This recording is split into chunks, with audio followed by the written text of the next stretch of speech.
إذا سب مقتل مبر مرد أيخونلون كفبيلو مزرراب تزاري بمئمان زي كونس أجدير كمفصام أجدير كزرل خي مقبر مقتل زفلت قلو بحر إيو عالم كابزرعيتهم قتال مليونات حاد نيرو إذا سب مرحي هاجر كابزخون الزمن للي 23 مليون هزبي قتيلو إيو ناي بعلو حخايم ناي قربا عرختو فتوتو بعلو زقتله أزيو تفرحن مفرحن سب نيرو أب هاجرو زي متأممان نخسفن رعد خبزح فرحات مليونات كوموت زجبرة مرح نيرو حد أوان أبزو جبر مدرة أنا مانم أي أمنن اتحكي تزارب انتلكمني نبعليون أي أمنن كبل تزاربيو نايز سبج كان أبدقون زتفسم أيو ياكوف استبحال بخرودو مسوت هدرات جرمن أب لينينغراند استجبر خونات تماريوه ناي جرمن نازي دما ودخاخن سدلكا أب إيدكا زلو مرخات سددوم بلووم زحاتتو ناي مرخات ملوات إيو ناي جسب مرسجن كاب أبو زي صبه نبونت جن زز أيف نيرو انترليهم زلزلكم بلعوو بلوم جرمناويانون نودو كم دلايوم قبرووم بخر ودو ياكوف مويتو نايز تاريخ بعلوانا جوزيف فيساريونوفيتش ستالين إيو بحات يرقطوا عن كله جوزيف ستالين ويدما ببوزحات دما ستالين يبحل هيلوم معلتناي انباغنن ديكتاتر مدبي ناي قدم مرحي سوفيت حبرت جوزيف ستالين يكون كتاموداتا كتكتاتلو بخبري قدمكم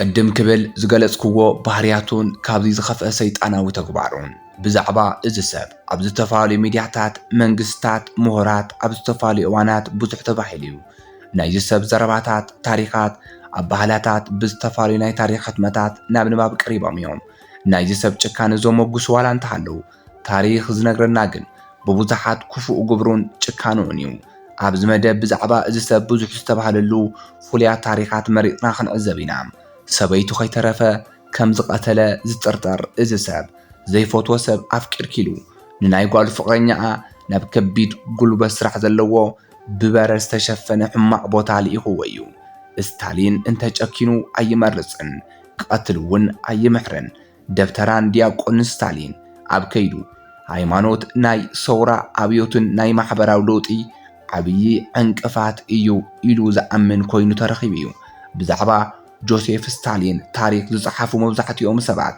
ኣብ ሓንቲ ነገር ኣይፈላለዩን ንሳውን ኣብ ትውልዲ ከባቢኡን ኣብ ህይወት ቤተሰቡን ድሓርውን ናይ ባዕሉ ቤተሰብ ክዛረቡ ከም ተሰምዐ ባዕሉ እውን ሓደ እዋን ከም ዝኣመኖ ጆሴፍ ስታሊን ካብ ድኻድኻታት ዝተወለደ እዩ ኣቦኡ ጫማ ፀራጊ ሊስትሮ ነይሩ ኣዲኡ ድማ ኣኽራሪት ኣማኒት ናይ ጆርጂያ ኦርቶዶክስ ነይራ ንወዶም ዝምነየሉ እውን ኣይትቅተል ኣይተሓሱ ዝብሉ ትእዛዛት ዘለውዎ ወንጌል ዝኣምን ናይ ቤተ ክርስቲያን ካህን ክኸውን ነይሩ ወለዱ እውን ነቲ ዝዓበየሉ ማሕበረሰብ ዝመስል ካብ ባህሉን ክብርታቱን ዝተቀድሐ ሓደ ንውሕ ዝበለ ሽም ኣውፂኦምሉ ነይሮም ይኹን ደኣ እምበር ሽሙ እውን ቀይርዎ ነበርያ ነበረ ገይርዎ ስታሊን እየበለ ሓፂን ለበስ ማለት እዩ ዲቁና ገዲፉ ኣዲኡ ዝመረሰትሉ ዝፈተወትሉ ክህነት ገዲፉ ባዕሉ ዝኣምነሉ ሓሳብ ተኸተለ ናብ ፖለቲካ ዝበሃል ጉዳይ ስቂልካ እተበለቶም ብርግፅ እውን ንነብሱ ተኸቲልዋ እዩ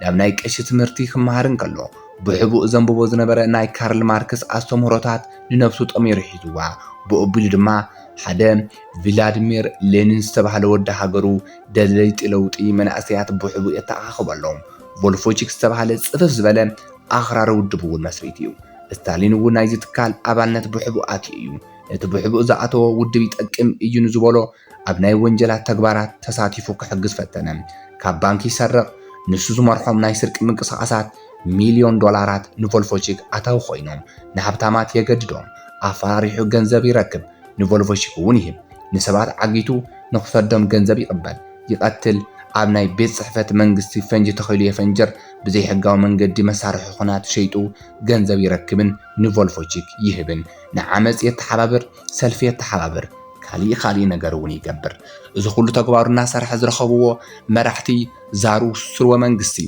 ደጋጊሞም ኣሲሮም እዮም ይኹን ደኣምበር ካብቶም ቤተ ማእሰርቱ እውን ብተደጋጋሚ ኣምሊጡ እዩ ናይ ቮልፎቺክ ደለይቲ ለውጡ እውን ኣብ ሃገረ ሶቪየት መሬት ዘንቀጥቀጠ ሰልፊ ኣካይዶም ናይ ንጉሰ ነገስት ኒኮላስ ስልጣን ኣብ ዝተቆጻጸረሉ ናይ ለካቲት 1917 ለውጢ ምንቅስቓስ ሰውራ ንመወዳእታ ግዜ ስታሊን ካብ ቤተ ማእሰርቱ ወፂኡ ብምሉእ ዓቕሚ ብምሉእ እምነት ብተወፋይነት ዝተቃለሰ ናይ ሶቪየት ሕብረት ስርወ መንግስቲ ጥቅምቲ 1917 ምስ ተወድአን ሌኒን ናይቲ ሃገር መራሒ ምስ ኮነ ኣብ ጎኒ ቢሮ ናይ ሌኒን ዝርከብ ቤት ጽሕፈት ስታሊን ናይ ቮልፎቺክ ኣመራርሓ ኮይኑ ተቐሚጡ ፀረ ቮልፎቺክ ንዝንቀሳቐሱ ዝቐትል ሰራዊት መራሒ ኮይኑ ተሸይሙ እንደገፍቲ ዛሩ ስርወ መንግስቲ ብዘይንሕስያ ቀቲልዎም እዚ ጭካነኡ ሌኒን ካብቲ ዝተጠበይኑ ላዕሊ ኮይኑ ረኸቦ ይኹን ደኣምበር ነቲ ሰውራ ካብ ዘለዎ ተኣማንነት ዝፈልፈለ እዩ ብምባል ተቐቢልዎ እዩ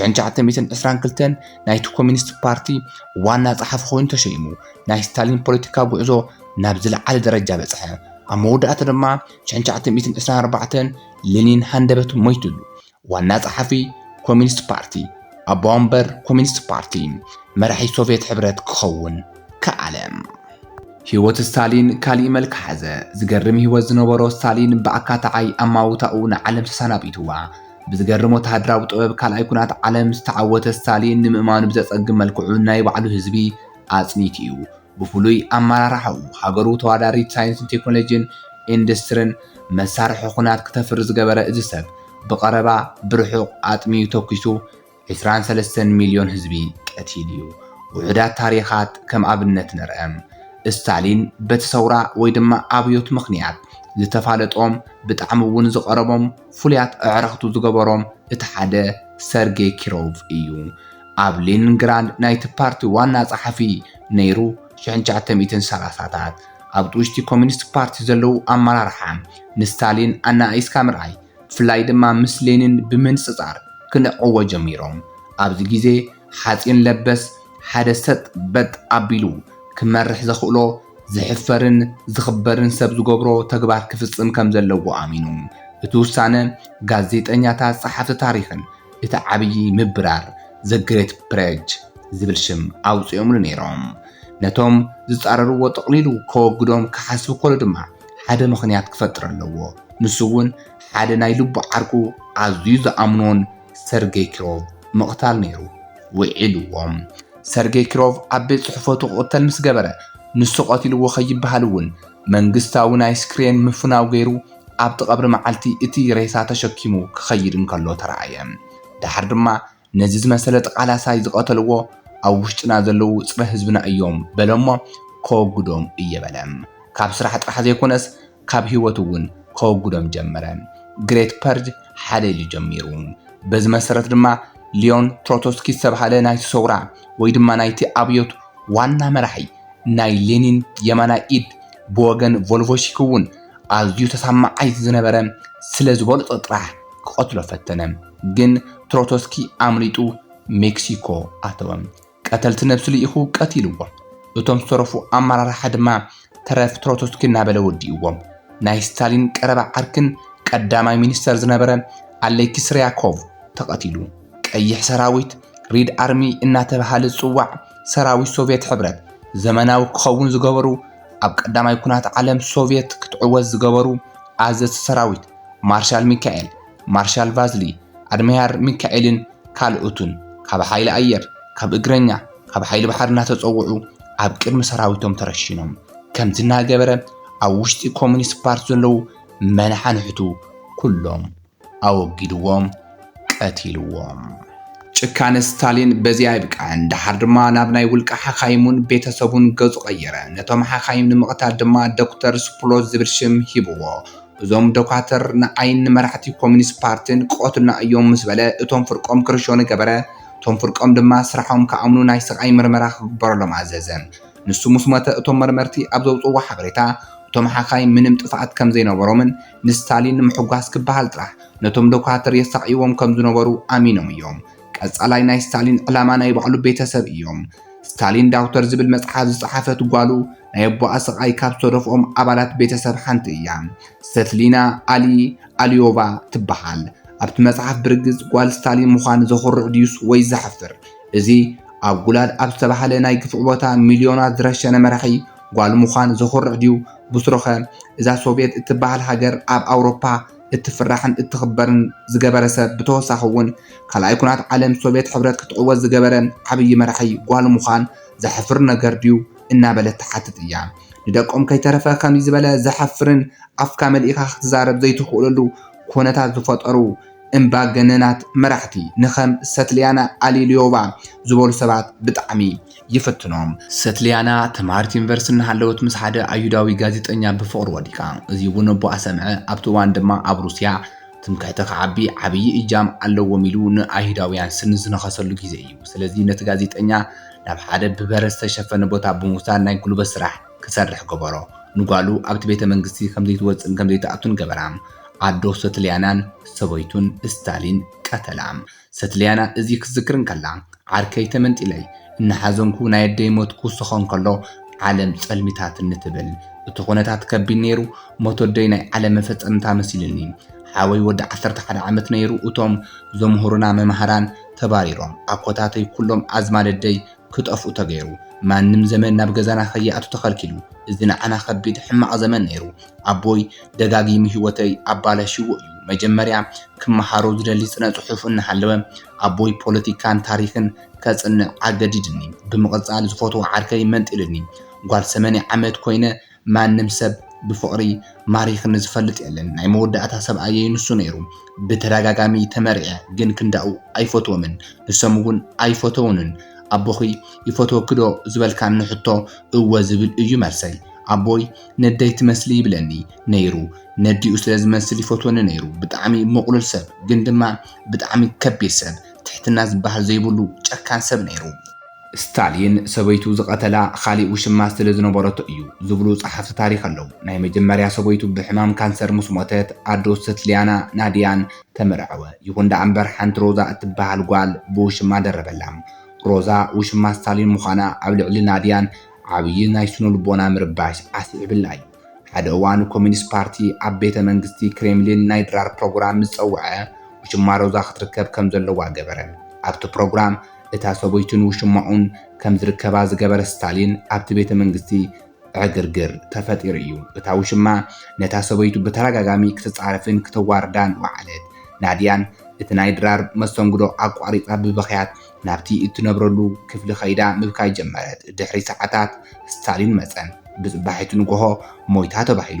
ጓል 30 ዓመት ናድያን ብኸምዚ ዝበለ ኩነታት ህይወታ ሓሊፉ። ነዚ እዩ ጓላ ሰትሊያና ናይ ዓለም ፍጻመ ዝበለቶም። ናይ ቤተሰብ ህይወት ብኸምዚ ዘባላሸወ ብጥሜት ብኹናት ብውሕዱ 23 ሚልዮን ሰባት ቀቲሉ እዩ ዝበሃሉ ስታሊን ካብ ሃገር ምውፃእ ምጉዕዓዝ ብዙሕ ኣይፈቱን። ብኣውሮፕላን ናይ ምጉዕዓዝ ዓብዪ ፍርሒ ነይርዎም። ናይ ውልቀ ህይወቱ ኩሉ ምስ ፖለቲካ ሓዋዊሱ ንቤተሰቡ እውን ከምቲ ህዝቢ ዝብድልን ኣዝዩ ሕማቕ ባህሪ ዝነበሮ ዘይግመት ተፈጥሮኡ ዋላ ሓደ ፈታዊ ክህልዎም ክገብር ኣይከኣልን። ስታሊን ድቃሱ ሰዊ ዝሰርሕ ኣብ ሓደ ግዜ ብዙሓት ውሳነታት መምርሕታት ክመርሕን ከመሓልፍን ዝኽእል ዓቕሚ ዝነበሮ በሊሕ ሰብ ነይሩ። ኣብ ልዕሊ ህዝቡ ግፍዒ ዝፈጸመን ናይ ውልቀ ፍርሓትን ኩሉ ነገር ናይ ምቁፅፃር ናይ ስስዕ ባህሪ ስለ ዝነበሮ እዩ ዝብሉ ሰባት ኣለዉ። ንሰበይቱን ንቤተሰቡን ምንም ሓልዮት ፍቕሪ ዘይነበረሉ ምኽንያት ስነ ልቦናዊ እዩ ይብሉ። ኣቦኡ እናሰኸሩ ነዲኡ ክቕጥቅጥዋ እንከለዉ ንዓኡ እውን የጋፍዕዎ ስለ ዝነበሩ ናይ ቤተሰብ ባእስ እምበር ፍቕሪ ኣይፈልጥን ይብሉ እሞ እቲ ኩነታት ምስ ኣተዓባባይኡ የተሓሓዝዎም። ኪነ ጥበብ ይፈቱ ከም ዝነበረ ተፃሓፈሉ ስታሊን ጥንጣውያን ደርፍታት ምስማዕ ደስ ይብሎ ከም ዝነበረን ድሓር ድማ ኣብ ቤት ፅሕፈቱ ናብ ገዛኡን 2700 ናይ ሙዚቃ ካሴታት ከም ዝተረኸቡ ተዛሪቡ እዩ። ቲያትር ምርኣይ ኣብ ኦፔራ ምርካብ የሐጉሶ ከም ዝነበረ ይግለጽ። ናይ ምንባብ ክእለቱ ኣዝዩ ዝገርም እዩ ይበሃለሉ። ኣብ ሓንቲ መዓልቲ ልዕሊ 500 ገጻት ከንብብ ከም ዝኽእልን ልዕሊ 20,000 መጻሕፍቲ ከም ዘንበበን ታሪክ ማርክሲዝም ልበወለድ እውን ፍርቃ ፍርቂ ዘጽንዕ ሰብ እዩ ይብሉ እቶም ጸሓፍቲ ታሪክ። ምስ ኣልኮል ዝነበሮ ርክብ ዘዘኻኽሩ እቶም ጸሓፍቲ ታሪክ ድማ ዝጥርጥሮም ኣመራርሓ መስተ ኣስትዩ መሰስከሮም ድሓር ድማ ብዛዕባኡ ዘለዎም ትኽክለኛ ኣረኣእያ ንምፍላጥ ይጥቀመሎም ከም ዝነበረ ይግለጽ። ዘይግመት ስታሊን 1953 ሓደ ሕጊ ኣውፅአ ናብ ቤት ጽሕፈተይ ዝኣተወ ዝኾነ ይኹን ሰብ ክቕጠል እዩ ዝብል ነይሩ። እዚ ሕጊ ድማ ኣብቲ ናይ ቢሮኡ ኣፍ ደገ ለጢፉ እዚ ሕጊ ከም ዝትግበር ንምርግጋጽ ሒሙኒ ብጽሑለይ እናበለ ይጽውዕ ኣሎ። ኣብቲ ኣፍ ደገ ማዕጾ ድማ እንተኣትይኩም ቀትለኩም እየ ዝብል ጽሑፍ ዘስተውዓሉ ሰባት ድማ እቲ ጻውዒት ኣውያት ሰሚዖም ደፊሮም ኣይኣተውን። ኣብ ፔንስልቫንያ ዩኒቨርሲቲ ናይ ታሪክ ፕሮፌሰር ዝኾኑ ሜሽለዊን ዘ ዲዝ ኦፍ ስታሊን ኣብ ዝብል መጽሓፎም ከም ዝሓተምዎ ከምዚ ዝብል መምርሒ ኣብ ቤት ጽሕፈቱ ዝለጠፈ ስታሊን መጋቢት 1953 ኣቋጽራ ኣውሮፓውያን መጽሓፍ በቲ ደረጃ ወፂኡ ከወርድ ወዲቑ ክወድቕ ከሎ ድምፁ ዝሰምዑ ሓለውትን ሓገዝቱን ይሽውደና እዩ ዘሎ ኢሎም ዝተቕበሉ። ይኹን ደኣ እምበር ንብዙሕ ሰዓታት ድምፁ ምሰጥፈእ ግን ደፊሮም ኣትዮም ንባዕሉ ክቋፀር ሲኢኑ ተዘሪሩ ረኸብዎ። ድሕሪ ሰዓታት ሕክምና ተኻይድሉ ይኹን ደኣ እምበር ኣይደሓነን። ሜሽሎዊን ስታሊን ዝወደቐ ካብ ማሳለል ዋላ እንተኾነ እቲ ዋና ምኽንያት ግን ስትሮክ እዩ ይብሉ እሞ እቲ ስትሮክ ክወድቕ ምስ ገበሮ ብቕልጡፍ ሕክምና ከይርከብ ተገይሩ እዩ። እዚ ድማ ክቐትልዎ ብዝደልዩ ሰባት እዩ ተገይሩ ይብሉ። ዝኾነ ኮይኑ ስታሊን ንሚልዮናት ዝፈረዱ ሞት ንሱ እውን ኣትዩዋ። ብጭካነ ዝቐተሎም ሚልዮናት ስዒብዎም 30 ዓመት ኣብ ዝገጸሉ ዝቐተለሉ ኣብ ዘሰቃየሉ ወንበር ንሱ እውን ኣብ 74 ዓመቱ ካብዚ ዓለም ተሰናባይቱ ሞይቱ። ፍርዲ እውን ካብ ምድራዊ ሕጊ ከይረኸበ ምሊጡ።